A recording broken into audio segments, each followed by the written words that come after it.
બોલો સદગુરુ મહારાજની જય. આપણી નિરાત જ્ઞાન ધારા ચેનલમાં સર્વ હરિભક્તોનું સર્વનું સ્વાગત છે. આપણે આવી ગયા છીએ લીંબોડા ગામમાં. પછી ત્યાં ઘનશ્યામ મહારાજનો સત્સંગ આપણે વારંવાર લીધેલો છે અને આજ ફરીથી એમના દર્શનનો લાભ મળે છે. તો આપણે એમને કહીએ, તમને જે ઉત્તમ લાગે તે અમને લોકોને આનંદ કરાવો અને સત્સંગ રૂપી શબ્દો રૂપી જે તમને લાગે એવો સત્સંગ કરાવો. બોલો સદગુરુ મહારાજની જય. સંતો કાયમથી જે બોલતા હોય એના બોલની કિંમત હોય. સુરતા જો શબ્દની હારે હાલે તો દોર ઉપર ચાલતી કહેવાય સુરતા, અને નટ કહેવાય ને. નટ દોર ઉપર ચાલે એમાં જો શબ્દની સાથે જો સુરતા ચાલે તો બધા જે ટેશન આવતા હોય આવે અનુભવ જીવનમાં. કેમ કે લક્ષ્યમાં જ્યાં સુધી શબ્દ ન રહે ત્યાં સુધી વાતું કરે કંઈ થાય નહીં. એટલે સંતો કાયમથી એમ કહે છે કે આપણે મહેનત કરવી પડે. મહેનતનો અર્થ એવો થાય કે મહેનત ની એ જગ્યા જે ગુરુ મહારાજ તમને કીધું એ જગ્યા ઉપર ઉભું રહેવું. મહેનત હરતા ફરતા બધું કાર્ય કરતા પણ મહેનત આપણે એમાં હોવી જોઈએ. તો આપણને લક્ષ્યમાં રહે અને યાદીમાં આવે. નકર લક્ષ્યમાં ન આવે તો વસ્તુ ઉપરથી વહી જાય. એને ઘોડે સંતો કહે છે ને કે તમે કેમ કીધું કે ઊંધો ઘોડો, એની ઉપર ગમે એટલો વરસાદ વરસે તોય એમાં એક ટીપું ન આવે. જેમાં આપણું જીવન ઊંધું જ હોય. સદગુરુની કૃપા વિના કોઈ દી હમું થાય નહીં. હમું કરે એટલે સદગુરુ જ કરે, અને હમું કરે ને એટલા અહીંયા આ જગતની અંદર આપણે બધાને જોયું છે, સાંભળવી છે. નરસિંહ મહેતાને સાંભળ્યું, કબીર સાહેબને સાંભળ્યું, કે સવા ભગતની વાણીને સાંભળ્યું, તો એ બધા ગુરુના પંજા લાગ્યા પછી. નકર પૂર્વજો તો બધાના હોય જ તે, આપણે બધાના મારા બાપુ, એના બાપુ, એના બાપુ બધા હોય જ તે, પણ છતાંય એમને કોઈ જયા નથી બોલતા આપણે. નકર મને 2 વીઘાની વાડી આપી હોય તો મારા માતા પિતાએ જ આપ્યું હોય. તો રામાપીરની જાય બોલ્યું, કૃષ્ણ ભગવાનની બોલ્યું, દાસી જીવન, રવિ સાહેબ, ભાણ સાહેબ, તિકમ સાહેબ, હાથ પડતા બધાની જાય બોલે. બધા ભજનમાં જાઓ એટલે આ બધાની જાય આવતી હોય, અને બધાના ભજને આવતા હોય. તો એનું શું કારણ? કે ગુરુગમ વિના બાત કેસી, કોઈ મળે સંત ઉપદેશી. ગુરુ મહારાજ આપણને એવો પંજો મારે, એ સિક્કો મારે, પછી આ નોટ હાલે. શેષ ગુરુનું ન લાગે, એ સિક્કો એટલે ગુરુ મહારાજનો આ સિક્કો કહેવાય. કોનો કહેવાય? મસ્તક કોનું છે? તો કે ગુરુનું છે. તન મન ધન તો ગુરુ મહારાજ પાછો આપ્યો, પણ મને મસ્તક તો મારા ગુરુનું છે. એટલે એ દ્રષ્ટિ ગુરુની હોય, કાને ગુરુનો હોય, અને મુખે ગુરુમુખી કહેવાય બધા. એટલે એમની પાસે આ પ્રશ્ન એવો થાય કે તમે જો ગુરુગમમાં ગયા હોય આપણે, તો આપણને બધાને અનુભવ આ કરાવે ને સંતો, કે ભાઈ હવે તમને શું ઓળખવાનું કીધું? કે જો મહેનત હોય નહીં તો તમને ઓળખો. આપણે કોણ છીએ, ક્યાંથી આવ્યા છીએ કે નથી આવ્યા, આપણે એનો અનુભવ નથી. સંતો તો એમ કહે છે કે તો પદ નિર્વાણ પદ છે, ઉપદેશ લીધો હતા. કે આ ઉપદેશ કેને કહેવાય? કે આ દેખાય તો મૃત્યુલોક છે, અને આ જે શબ્દ આવે છે એ શબ્દનું ઘર તો ઉપદેશ છે. હા, એ ઉપદેશમાંથી આવે છે. એ જે દેશ છે એ અમરલોક કહેવાય. શબ્દ મરે નહીં કોઈ દી. શબ્દ ભ્રમ છે, અને આપણને સમજાય નહીં એટલે દેખાય એનો ભ્રમ છે, સમજાતું નથી એટલે ભ્રમ થાય. આ દેખાય એ જ કંઈક બીજું દેખાય. દેખાય એ નથી, આ પરમાત્માનું સ્વરૂપ દેખાય નહીં, અને અનુભવમાં આવે. ને એને જોવા માટે આપણને ગુરુમાં આજે દિવ્ય દ્રષ્ટિ આપી. જે દ્રષ્ટિમાં 10 થી ને આપણે બધાને ઓળખીએ કે બધાની અંદર કોણ બોલી રહ્યું છે. નકર તો બધા શરીરને અનુસરે છે, શરીર રીત હું છું એમ. ગુરુ મહારાજ એમ કીધું કે આ શરીર મેં નથી આવડા. એમ કે મારો ભાઈ છે, આ કે મારા કાકા છે, આ કે મારા જમાઈ છે, કે આ છે મારો, એ બધા કહેતા હોય. પણ આ બોલે કોઈ દી કોઈનો દીકરો ન થાય ને કોઈનો જમાઈ ન થાય, અને એ કોઈ દી કોઈનો કંઈ થતો જ નથી. અને જો એવું થતું હોય તો એક ડોશમાં રોતા હતા. એમને એક દીકરો હતો, એ ઓફ થઈ ગયો એટલે ડોશી બહુ રોવે. 1 વર્ષ, 2 વર્ષ, 3 વર્ષ, 5 વર્ષ થયા તો રો કરતા હોય. તો કોઈક સંત નીકળ્યા કે આ માં કેમ રોવે છે? તો કે એમને 1 હાથ ખોટનો 1 દીકરો હતો, તોય કે પાછું થયો એટલે રોવે છે. તો કે તો એ તો બધાને આ તો અહીંયા એને જવું જ પડતું હોય, તો એ કેમ રોવે છે? એટલે પછી પૂછ્યું ડોશીમાં કેમ રોવે છે? કે બધાને જાજા હોય તો નથી લેતા, મારે 1 હોય તો લઈ લીધો. તા કે તમારે એને મળવું છે? તા કે હા. તો ક્યાં છે? તા કે તમારા ઘર સામે પાંજરોમાં પોપટ રહ્યો, તમારો દીકરો ત્યારે અહીંયા આવ્યો છે. તમારે મળવું હોય તો એટલે દોડી ડોશમાં, અરે બટા તું મને મૂકીને આવ્યો તારે ડોશીની પોપટ હું ગઈ, તું 5 વખત મારી બટા, મને હું ફરીને બટો ન કહેતો, હું તારો બટો હું તને દઈને આવ્યો છું, અને હું કોઈ દી કોઈનો બટો થતો નથી. એમાં આની અંદર જે નાતો હોય આમ આપણે ઘડીક બહાર જાવી તો બધાને ભલામણ કરીને જ આવી છીએ. હું જઉં છું ને હમણાં પછી બપોર પછી આવવાનો હો, ધ્યાન રાખજો. પાછ આ કાયમનું ગામ હતું તો નહીં કોઈને કહેવાનું જ તે, પૂછવાનું જ નહીં, ઘડીક નહીં પૂછવાનું, કઈ જ ન પૂછે. કારણ કે એ કે મારે છોકરા ન હોય ને કાંઈ ન હોય, હું હાવ એટલો નિરંજન નિરાકાર છું અને હાવ નિરાળો છું. ત્યાં કોઈ મારા સુધી કોઈ પગી ધકતા નથી. જે પોગે છે સંતો અનુભવ કરે છે. એટલે એવડાય લોકો જેમાં આ દેહમાં એમ કે જૂનાગઢ જવું હોય તો જૂનાગઢ જાય એટલે જૂનાગઢમાં એક ડુંગર છે. આ ડુંગર એટલે આ શરીર કહેવાય ને, એ ડુંગર જ છે એક. અને ડુંગરની અંદર આત્મા એ જૂનાગઢ છે. આ શરીર એનું ભૌતિક કહેવાય, એને શું કહેવાય, ભવનાથ કહેવાય. એ તમે રહેણાંક ક્યાં કર્યું? ભવનાથમાં કર્યું છે. હવે અહીંથી ને આપણે ઉપસ્થિને અધેર ચડવાનું હોય તો મધ્ય કેન્દ્રમાં આવો તો અહીંયા માતાજીનું અંબાજીમાંનું સ્ટેશન આવે. એટલે આપણે પછી અહીંયા જઈને પૈયા લાગીને પાછા આવી જાય. પછી પૂછવી નહીં પાછા એમને કે તમારી પાસે એમ આવી તા પગ દુખવા મળ્યા એટલે અંદર અધેર તેમ કેમ આવ્યા? નકર તમે અહીંયા ભવનાથમાં જ હતા ને. તો એ શું કે તમે મને પૂછો તો હું તમને જવાબ આપું કે માર માથે ગુરુ છે એટલે હું અહીં બેઠી છું. તેમ કોઈ દી પૂછતા જ નથી, પગે લાગીને પાછા જાઓ છો. મારી પડખે જગ્યા ગોતવી હોય તો માથે ગુરુ છે એની પાસે જાઓ. એમ આપણે માથે ગુરુ છે બધાને. જ્યાં સુધી ત્યાં ન જાવી તો ગમે એટલા ક્રિયા કરવી પણ ક્રિયા પંખો ન ફરે.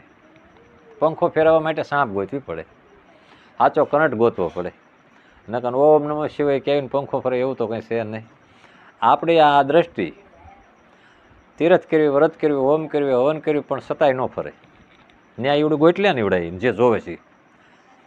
ભલે દ્વારકામાં જ જાવ પણ દ્વારકાની બહાર પાછું ઓલું હોત ગોટલે, એની જરૂર છે. એ સાંભળવાનું જેને મજા આવતી એ પછી અહીંયા ગોટલે ને.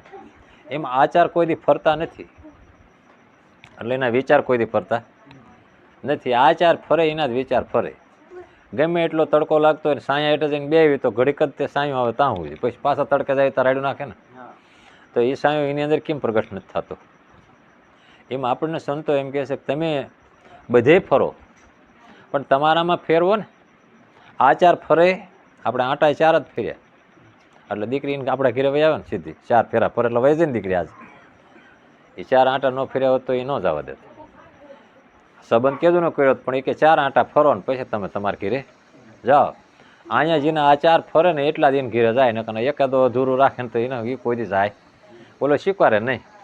એટલે સંતોની રીતે એવી છે કે શબ્દ ગુરુના જે વિચારીને આપણે સમજવી તો હા વહેલું છે, પણ આપણે એની ઉપર વિચાર ન કરવી ને આમ આ ભય જ ન જાય તો મારા ભય જ છે. અમારા ભય મને કાયમ એમ કે મારા ભય જ છે, એ ગુરુ નથી કે એ તો મારા ભય છે. હવે 3 કાળમાં જ્ઞાન ન થાય કારણ કે આ બોલે એને ભય નથી અને એને ભય છે એ બોલે એવો નથી. પણ એ જ્ઞાન એને સમજાય કીધી આ 3 કાળમાં કોઈ દી મર્યો નથી. આ બોલે એ 3 કાળમાં આદિ અનાદિથી જે બધાને આપે ને જ્ઞાન એનો જ છે. પણ એને મારો ભય જ થાય ને, અને ભય હોય ત્યાં સુધી ભક્તિ થાય. નિર્ભય બનો, બધામાં પરમાત્મા એક જ રમી રહ્યો છે પણ પાત્ર બધા ભજવવાના છે. અજમલ રાજાનું પાત્ર ભજવવા હાટું થઈને એને અજમલ રાજા બનો, નકર રમનારા કોઈ અજમલ રાજા હોય નહીં. એ તો બધા જાય છે ઓલા રૂમમાં જઈને બહાર નીકળો તો અજમલ રાજા આવ્યો. બધા નાના નાના બાળકો બધા રમવાવાળા તો બધા છોકરા બધા જતા હોય પણ મિનરલ દેને જરૂર આવે પડે કે નહીં એમાં આખ્યાનમાં તારી મિનરલ દે એના જ થાય.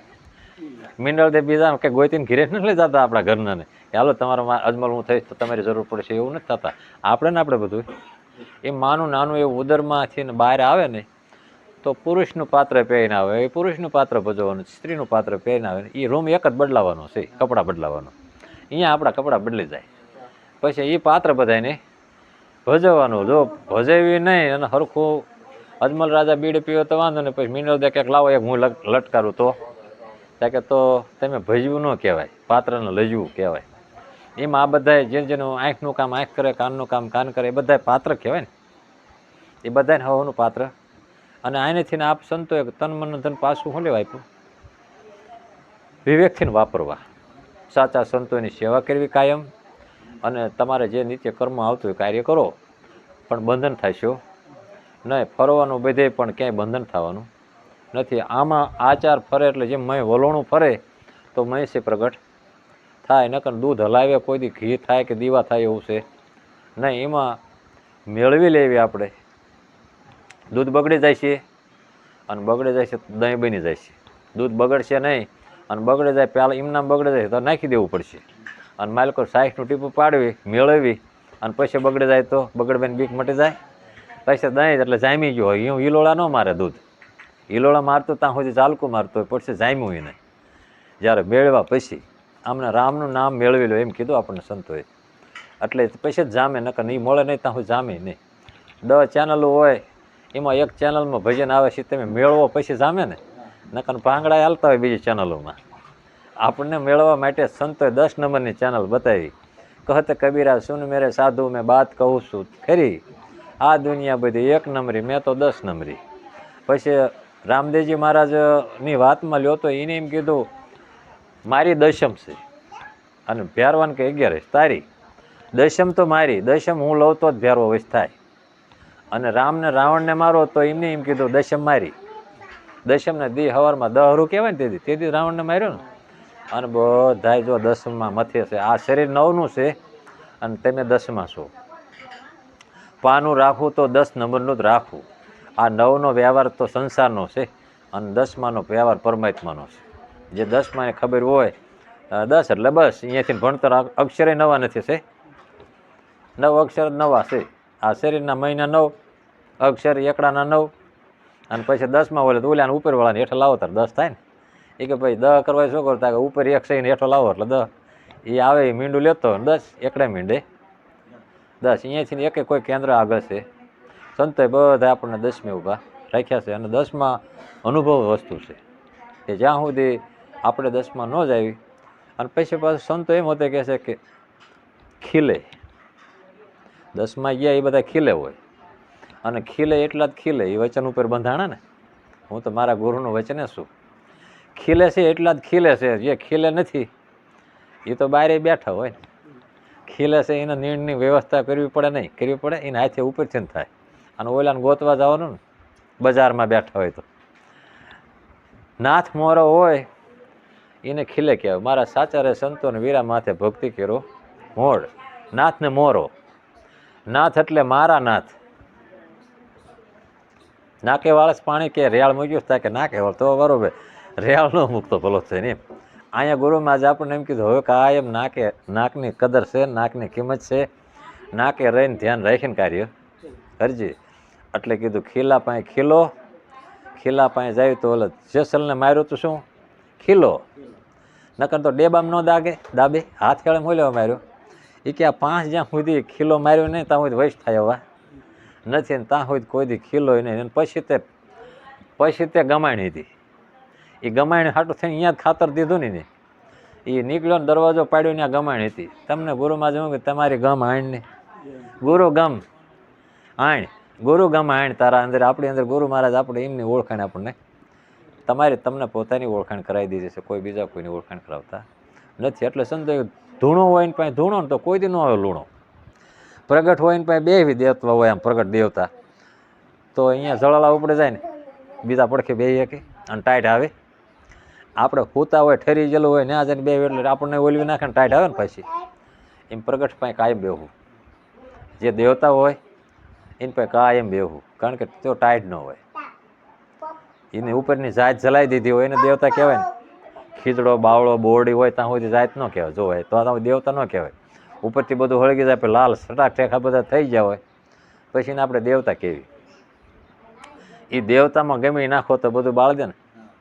એમાં આપણે અંદર કામ હોય, આપણી અંદર ક્રોધ હોય, આપણી અંદર ઘણી વસ્તુ એવી હોય છે કે જે નડતર ક્યાં ઝીણી ઝીણી કરતી હોય આપણને. પણ એ દેવતા પાસે બેવીને તો હળવળ હવન થઈ જાય એનો. અને આપણને પાછા ચોખ્ખા ફોતરા વિનાના ફોતરા હોય ત્યાં સુધી કમોદ હોય. એ ગુરુમાં આમ ઓપનરમાં નાખી સમજણના એટલે ફોતરું બાદ કરીને પછી ચોખ્ખો તમને ઓળખાઈ દે જો આ ચોખ્ખો છે. અને આ ઉપર જે વહીવટ થાય ને એનો તો આપણે વ્યવહારિક કાર્ય કરવાનું છે. અને અંદર બોલે આ ચોખ્ખો ગમે તારે ગમે ને સડે.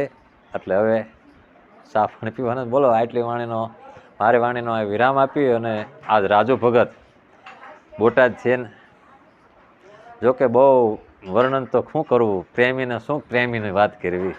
એવા ગુરુ ભક્તમાં નિરાયતના લાડીલા એવા રાજુ ભગત અમારા લીંબોડામાં આજે આવ્યા છે. અને અમને શું એટલું બધું ન ફાવતું, પણ તોય કાલી ખેલી ભાષામાં એમને અંદરથી એવો ભાવ નથી કંઈક થોડુંક બોલો, નકર તો આપણે એમની પાસે સંતો પાસે શું બોલી શકીએ. પણ છતાંય એમના ભાવનાથી ને આપણે જે થતું હોય આ ગુરુની કૃપાથી થતું હોય. બોલો સદગુરુ મહારાજની જય. સરસ. આપણને ઘનશ્યામ મહારાજે સહેલાઈથી ઠીક આપણને ઉપદેશની સાર કઈ રીતે સમજો, ઉપદેશ શું કહેવાય અને વાતને કઈ રીતે ગ્રહણ કરવી એ વિશે વાત કરી. હું એક અગત્યની સૂચના એટલા માટે આપું છું કે તમારે પર્સનલ ઘનશ્યામ મહારાજનો જો સત્સંગ સાંભળવો હોય તો એમની એક ચેનલ છે, એમનું નામ, ચેનલનું નામ નિરાજ સત્સંગ સ્ટુડિયો. નિરાજ સત્સંગ સ્ટુડિયો. એમનો પર્સનલ સત્સંગ તમારે સાંભળવા હોય તો દર ગુરુવારે એમના ઘરે ભજન હોય છે અને રોજે રોજ ભજનની ક્લિપ મૂકે છે. તો સાંભળવા માટે તમારે નિરાજ સત્સંગ સ્ટુડિયો. નિરાજ સત્સંગ સ્ટુડિયો સબસ્ક્રાઈબ કરીને જોઈ શકો છો. બોલો સદગુરુ મહારાજ જય જય.